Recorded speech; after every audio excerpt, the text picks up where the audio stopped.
Welcome to the Shiva institute of advance mobile laptop LCD LED repairing. आप देखेंगे यहाँ पे मेरे पास बोर्ड का एक स्पीकर आया है और इसके अंदर प्रॉब्लम ये है कि पावर ऑन है पर इसमें साउंड नहीं आ रही। तो देखेंगे सबसे पहले मैं जब पावर का बटन को ट्रिगर करता हूँ तो यहाँ पे ब्लू लाइट जल रही है, यहाँ पे चार्जिंग के सेल भी दिखा रहा है, लेकिन इसने कोई भी साउंड नहीं किया। इसमें प्रॉब्लम ये है और ये जो यूज़र हैं जो यूट्यूब पे देख के मेरे पास आए थे, तो यहाँ पे हम सबसे पहले इसको ओपन करेंगे। ओपन करने के लिए वैसे मैंने साइड का जो ग्रिप है पहले ही खोल लिया है क्योंकि इसमें काफ़ी टाइम लगता है। और मैंने देखा है कई मेरे पास ये स्पीकर रिपेयर होने के लिए आते हैं तो जो लोग खोलते हैं यहाँ पे बहुत से निशान लगा देते हैं खोलते समय, तो उनको सही टेकता है, इसीलिए वो इस तरह की प्रॉब्लम करते हैं कि वो मतलब स्पीकर की बॉडी में निशान डाल देते हैं।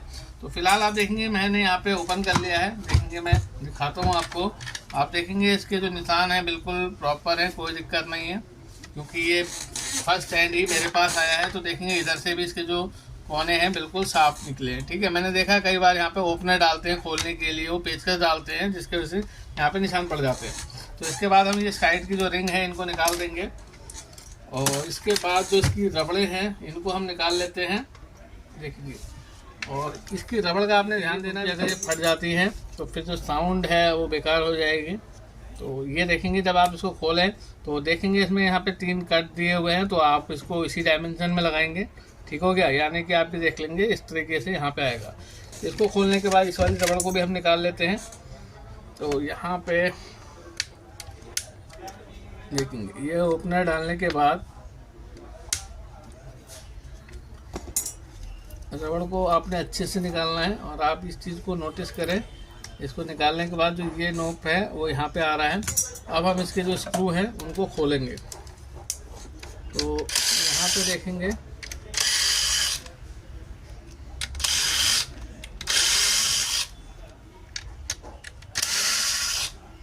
ये हमने स्क्रू खोल लिए है और स्क्रू को एक जगह अच्छे से रख लें आप। और इसके बाद देखेंगे ये निकल गया हमारा। और अब आप देख सकते हैं इसका जो ये वाला हिस्सा है ये बाहर को निकल जाएगा और इसके बाद ये वाला पोर्शन भी हमने खोलना है क्योंकि ये अंदर से अलग अलग 2 पोर्शन में खुलता है।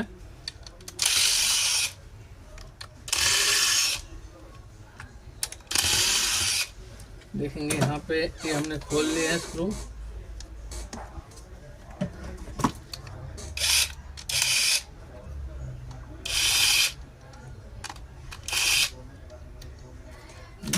रहा है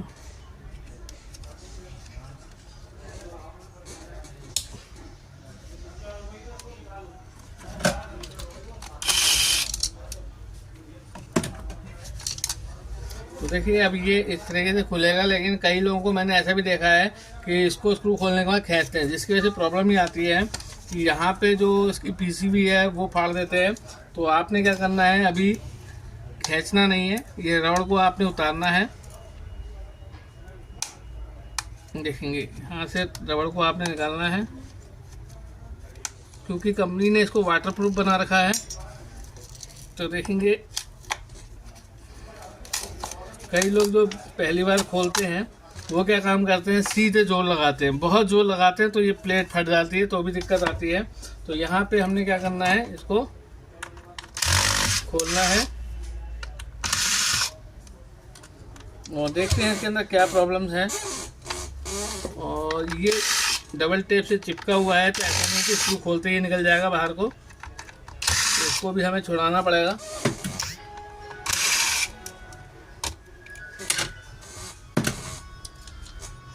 तो देखेंगे इस तरीके से ओपनर की हेल्प से ये बाहर को आएगा। देखेंगे ये देखेंगे इसको आपने खींचना नहीं है, यहाँ पे एक बेल्ट लगी है। देखेंगे इस तरीके से हमने इसको निकालना है और ये बेल्ट रिलीज हो गई। स्पीकर में आवाज़ आ रही है, मैं बेल्ट भी उतार देता हूँ। ये मैंने स्क्रू खोल लिया था तो इसको भी निकाल लेते हैं। तो आप देखेंगे इसको खोलने के बाद हमें ये वाले स्क्रू भी खोलने होंगे। तो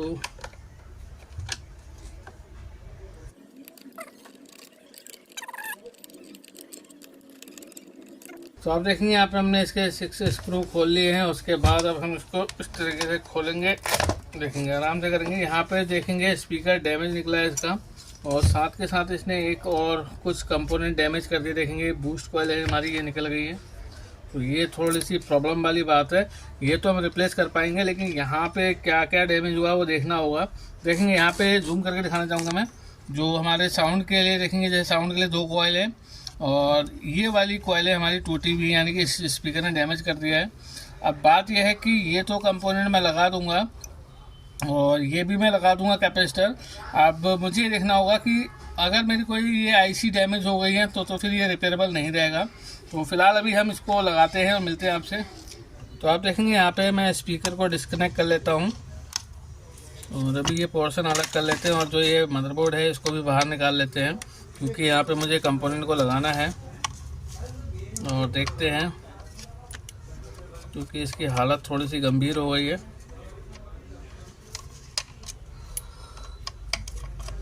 क्योंकि ये बहुत ज़ोर से गिरा होगा जिसके वजह से प्रॉब्लम रही होगी। मदरबोर्ड को बाहर निकाल लेते हैं।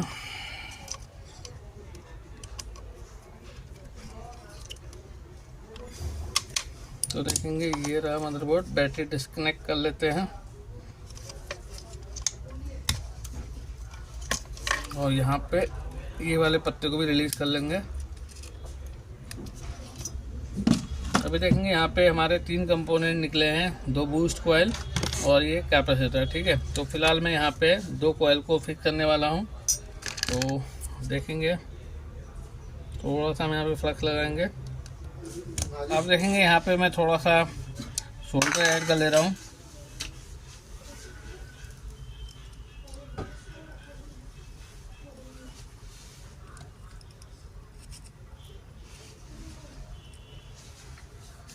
और अब मैं यहाँ पे जो कॉइल है उसको एसएमडी की हेल्प से फिक्स कर लेता हूँ। तो देखेंगे यहाँ पे कॉइल को हम फिक्स करेंगे।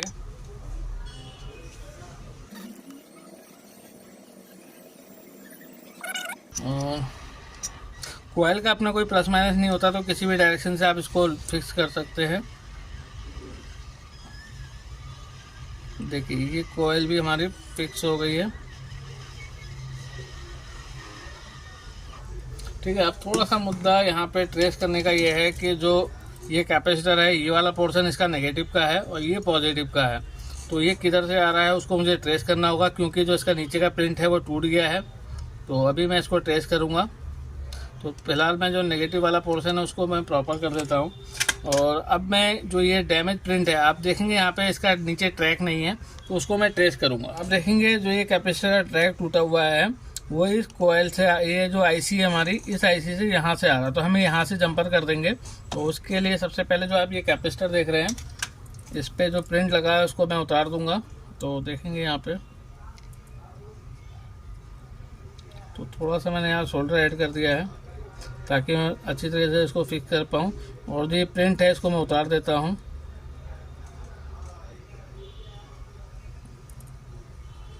देखिए ये मैंने उतार दिया है यहाँ पे। तो आप देखेंगे कैपेसिटर का ये पोर्शन नेगेटिव का है और इधर वाला पॉजिटिव का है, और 25 वोल्ट का है। तो यानी कि देखेंगे इसको इस तरीके से लगाऊंगा मैं, तो ये वाला पोर्शन तो मेरा इजी सोल्ड हो जाएगा और इधर वाले पोर्शन में मुझे थोड़ा सा काम करना पड़ेगा।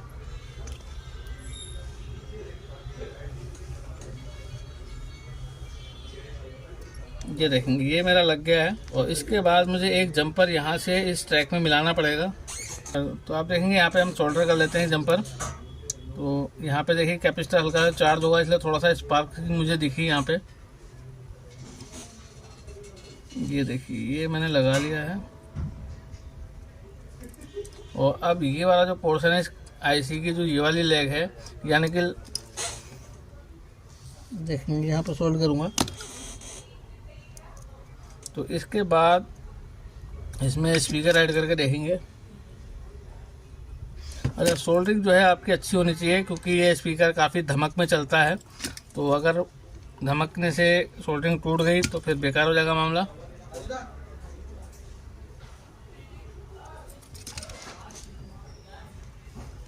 बिल्कुल सोल्डरिंग मेरी प्रॉपर हो गई है। सेम इधर भी मेरे को फिक्स करना पड़ेगा प्रॉपर तरीके से। तो आप देखेंगे यहाँ पे इस कार्ड को हम लगा लेते हैं और यहाँ से मैंने चेक करने के लिए इसको लगाया था, ऐसे भी निकाल लेते हैं कार्ड को। और यहाँ पे कार्ड को पहले हम फिक्स कर लेंगे। ये बैठ गया है।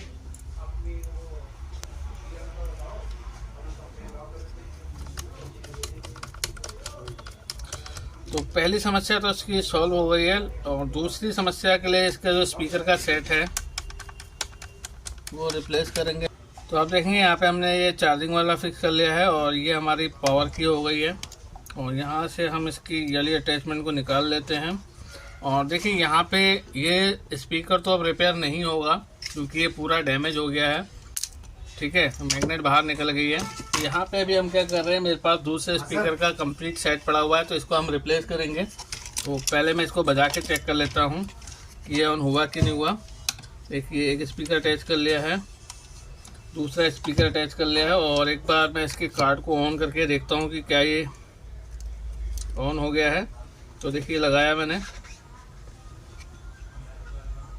तो देखेंगे साउंड आ गया यहाँ पे। तो ये हमारा रेडी हो गया है, तो फिक्स कर लेंगे। वीडियो पसंद आई तो ज़्यादा से ज़्यादा शेयर कीजिए, पूरा वीडियो देखें। थैंक यू, धन्यवाद।